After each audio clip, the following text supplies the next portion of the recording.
অরবিন্দ, জি। আমায় ভালোবাসো? হ্যাঁ। তাহলে ভালোবাসি বলনি যে?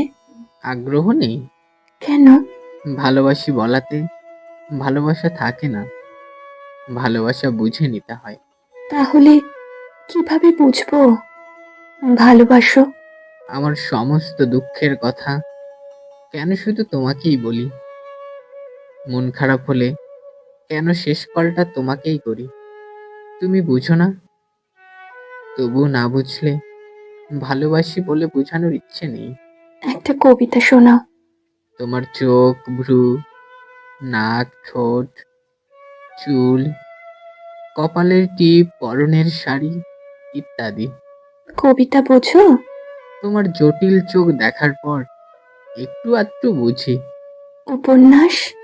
মাঝরাত্রিরে তোমার বলতে থাকা তাবুদ অপ্রাসঙ্গিক গল্প। আমায় ভুলে যেতে পারবে? হ্যাঁ। এত সহজ? ভুলে যেতে পারবো না এ কথা জানলেই মানুষ দ্বিগুণ হারে অবহেলা করে। ভালোবাসি, ভালোবাসি, ভালোবাসি। উত্তর আশা করো না, বুঝে নিও। ভালোবাসি শোনার চেয়ে বুঝে নেওয়া জরুরি।